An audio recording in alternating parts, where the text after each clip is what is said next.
زموږ کور ته راتلله نو ما ته به یې د تحفې په توګه یو څه راوړل. کله کله به راتلله بېحده مینه را سره وه. هغې به ویل ما سره واده وکړه. زما به مسلسل انکار و.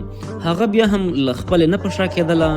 بیا موږ له هغه ځای کډه لاړه بل ځای ته.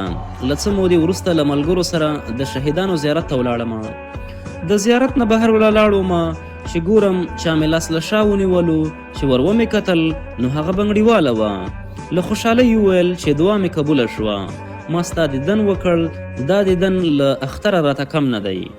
زه به چې کله دغه زیارت ته راتللم نو ته به مې له الله جل جلاله غوښتې. اوس هم درته ناسته یم، بې واده یم، له تا پرته بل څوک نه غواړم. بیا د هغې په سترګو کې اوښکې راغلې. په زارۍ یې شروع وکړه. بنګړي خرڅول زما ګناه نه ده. دا چې تاسو له نسل بدله یم دا هم زما ګناه نه ده. خو چې په تا مې زړه بایللی نو دا زما ګناه ده. دا زما د نصیب ګناه ده. زما نصیبه نو ما ته ولې سزا راکوي؟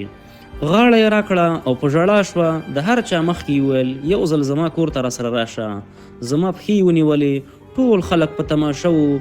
نو ما وویل چې در سره ځمه. ملګرو ویل راځه چې یو ځل ورشو. ما ویل هو. نو هغه منډه کړه او موټر ته پورته شوه. کور یې 10 کیلومتره لرې و. په ټوله لاره ډېره خوشحاله وه لکه یو چا ورک شوی زوی چې له کلونو کلونو وروسته پیدا شوی وي. کور ته چې ورسېدو کورونه یې خیمې ټولې خیرنې وې، خو پاکوالی یې تر موږ کورونه هم زیات و. هر چا راته حیران حیران کتل چې کور ته یې ورسېدو ټول ملګري راټول شوي وو. بیا یې موږ ته خوندور خواړه تیار کړل. کورنۍ یې راته وویل چې دا نجلۍ هر وخت ستا د نوم صفت کوي، هر وخت یادوي. او بیا چې کله موږ بیرته راتګ پیل کړ نو د هغې له سترګو اوښکې نه ودرېدې. لاسونه یې راښکل کړل. ویل ستا ګناه نشته نصیبه، زه بنګړیواله په کور کې پیدا یم. پوهېږم تاسو پښتونولي تاسو ته اجازه نه درکوي ځکه پیغور درکوي. نو سخته ده چې موږ ټول دا بندونه مات کړو او بیا زه او ته سره یو ځای اوسو. ترې روان شوم. ما د موټر په شیشه کې کتل. هغې به تر هغه وخته سترګې نه لرې کولې چې زموږ موټر د هغې له نظره پناه شو. دا زموږ وروستی ملاقات و. بیا مې یو ورځ ملاقات ته زړه وشو نو کلي ته یې لاړم. کورنۍ یې راته وویل چې ستا له تګ وروسته سخته ناروغه شوه. خوراک څښاک خندا یې بنده کړې وه، مړه شوه.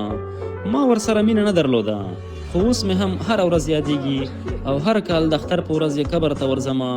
ما د هغې سره د واده نیت درلوده، د دغې وجې نه چې ما ورسره مینه نه وه بلکې دغې وجې نه چې هغې را سره بېحده لیونۍ مینه کوله. دا زما ګناه نه وه، خو ګناه زموږ د جوړ کړو رواجونو پیغورونو چې زه به تر قیامته هم ترې نه خلاصېدمه. ما ډېر وبښه بنګړیوالې.